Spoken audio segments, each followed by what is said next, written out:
Assalamualaikum warahmatullahi wabarakatuh. Kami dari kelompok 12 akan mempresentasikan hasil dari kerja kelompok kami mengenai data analisis dan visualisasi. Pertama, kami akan memperkenalkan anggota kelompok 12.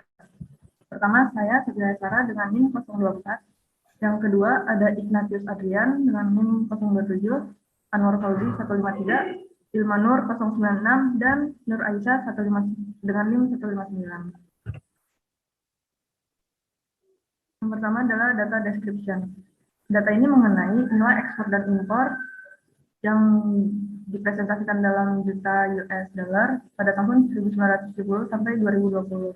Data ini mengenai nilai ekspor dan impor bahan gas dan non-migas. Tujuan dari menganalisis data ini adalah untuk mengetahui bagaimana pertumbuhan nilai ekspor dan impor dari tahun ke tahun, sehingga kita dapat melihat bagaimana perkembangan Indonesia dalam mengelola sumber dayanya, baik SDA maupun SDM-nya. Data ini kita ambil dari web Badan Pusat Statistik yang bisa kita akses melalui link yang ada di bawah sini.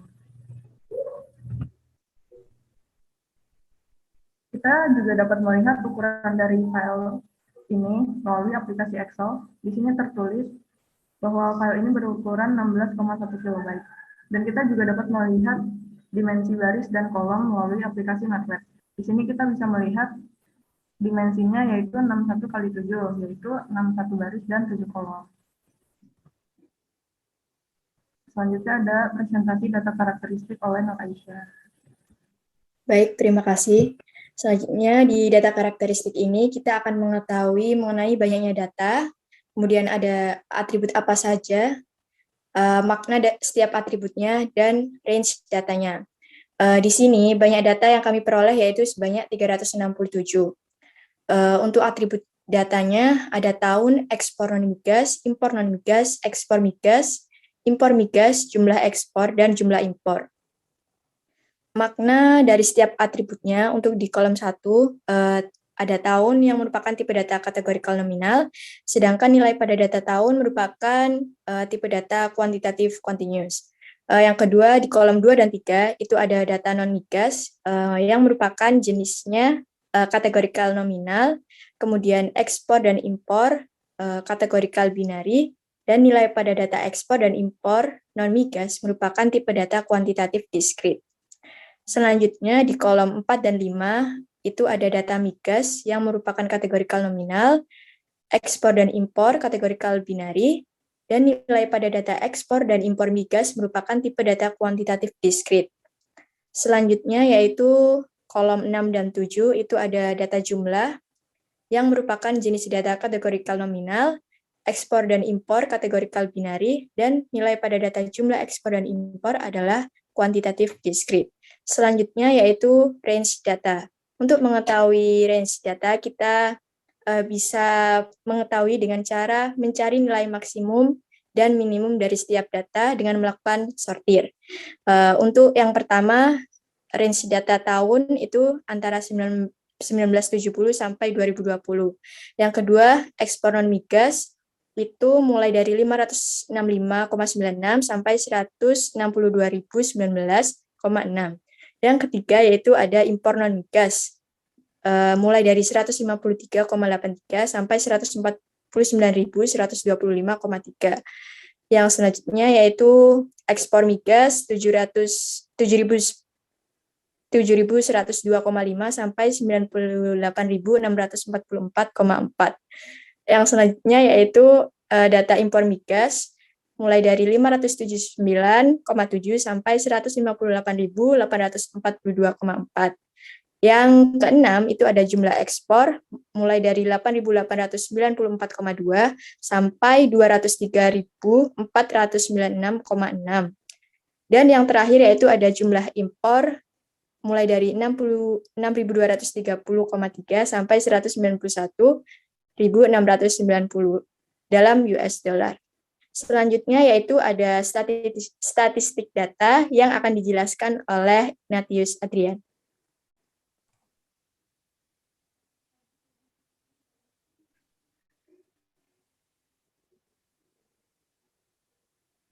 Nah, di bagian ini kita ambil lagi 6 jenis data. Yang pertama itu sampel data. Nah, sampel yang kita ambil adalah sampel yang selisih 10 tahun dari 1970 hingga 2020. Lalu next. Lalu ada standar deviasi. Standar deviasi itu jumlah untuk menghitung seberapa tersebar sih data yang ada di tabel itu. Semakin kecil nilainya, berarti data-data itu semakin mendekati dengan mean atau rata-rata. Lalu selanjutnya ada rata-rata. Terus next. Lalu ada ekstrimum dan ekstrimum ekspor dan ekstrimum impor. Oh ya, terus tambahan lagi, ekstrimum ini adalah ekstrimum jumlah. Jadi jumlah migas dan non-migas. Lalu ada persentil. Untuk persentil ke 10, 25, 50, 75, dan 90%. Lalu dari keenam data ini, kita bisa melihat tahun yang membawa keuntungan paling kecil dan besar, lalu ekspor dan impor terbesar, dan tren nilai ekspor impor. Walaupun melihat tren itu agak susah karena belum divisualisasikan, masih dalam bentuk angka-angka. Lalu selanjutnya ada visualisasi oleh Anwar Fauzi. Oke, selanjutnya ada visualisasi data. Pertama, pengertian dari visualisasi data adalah membuat data yang sebelumnya susah untuk dibaca menjadi mudah untuk dibaca dengan memberikan diagram-diagram tertentu. Biasanya visualisasi data berfungsi untuk membandingkan satu data dengan data lainnya dan melihat hubungan suatu data dengan data lainnya. Yang pertama ada grafik perkembangan total nilai ekspor impor non-migas Indonesia tahun 1970 hingga 2020. Dapat terlihat nilai ekspor tertinggi berada pada tahun 2006 dan nilai impor tertinggi berada pada tahun 2008. Next. Oke, kemudian yang kedua ada grafik perkembangan total nilai ekspor impor migas Indonesia tahun 1970 hingga 2020. Dan grafiknya bersifat fluktuatif dengan nilai ekspor tertinggi berada pada tahun 2007 dan nilai ekspor tertinggi berada pada tahun 2019 dan nilai impor tertinggi berada tahun 2007. Next. Kemudian grafik yang ketiga ada perkembangan total nilai ekspor migas dan non-migas Indonesia tahun 1970 hingga 2020. Grafik ini merupakan jumlah total nilai ekspor dari migas dan non-migas. Dapat terlihat nilai ekspor tertinggi pada tahun 2006. Oke, selanjutnya ada grafik perkembangan total nilai impor migas dan non-migas Indonesia tahun 1970 hingga 2020. Dapat dilihat pada grafik nilai impor tertinggi berada pada tahun 2007. Kemudian grafik yang selanjutnya ada perbandingan total nilai ekspor migas dengan non-migas Indonesia. Dapat dilihat perbandingannya bahwa ekspor non-migas itu jauh lebih tinggi daripada ekspor migas. Boleh di next. Oke, selanjutnya ada perbandingan total nilai impor migas dengan non-migas Indonesia. Dapat dilihat pada grafik chart bahwa nilai impor migas itu cenderung tinggi pada tahun 2009 hingga 2019 dan impor non-migas itu tinggi pada tahun 2003 hingga 2007. Kemudian ada perbandingan total nilai ekspor migas dan non-migas dengan nilai impor migas dan non-migas Indonesia. Dapat dilihat bahwa ekspor migas dan non-migas Indonesia tinggi berada pada tahun 2001 hingga 2005, sedangkan impor migas dan non-migas Indonesia cenderung tinggi pada tahun 2009 hingga 2017. Kemudian ada pie chart dari frekuensi nilai ekspor migas dan non-migas Indonesia. Yang pertama dapat dilihat pada tabel di sebelah bahwa pada interval 10.000 hingga 20.000 frekuensinya tertinggi kedua dengan 10, sedangkan interval 20.000 hingga 30.000 berada dengan nilai tertinggi pertama, frekuensi tertinggi pertama yaitu dengan frekuensi 12.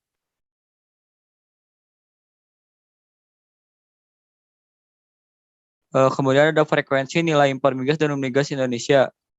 Dapat dilihat pada tabel bahwa frekuensi tertinggi kedua berada pada interval 20.000 hingga 30.000, sedangkan tertinggi pertama pada interval 10.000 hingga 20.000 dengan frekuensi 11. Selanjutnya ada correlation yang akan dijelaskan oleh Ilma. Oke, baik. Terima kasih. Pada bagian ini saya akan menjelaskan tentang korelasi, atau dalam matematika didefinisikan sebagai korelasi adalah ukuran dari seberapa dekat dua variabel berubah dalam hubungan satu dengan lainnya. Korelasi terbagi menjadi 3, yakni korelasi sederhana, parsial, dan juga ganda. Di sini kami hanya membawakan korelasi sederhana, yaitu hanya dengan memperhatikan satu faktor, yaitu faktor perkembangan ekspor dan migas, ekspor dan impor data migas dan non-migas. Next.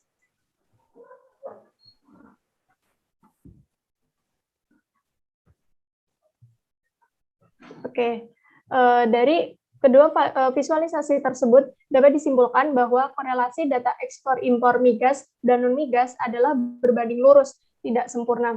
Nah, mengapa demikian? Karena dari kedua data tersebut, korelasinya tidak saling menunjukkan angka yang sama, yaitu nilai 1, di mana syarat berkorelasi berbanding lurus haruslah bernilai 1, untuk berbanding terbalik adalah -1, dan tidak berkorelasi sama sekali adalah bernilai 0. Oke. Jadi sekian dari presentasi kelompok 12. Terima kasih atas perhatiannya. Dan mohon maaf apabila ada kesalahan. Wassalamualaikum warahmatullahi wabarakatuh.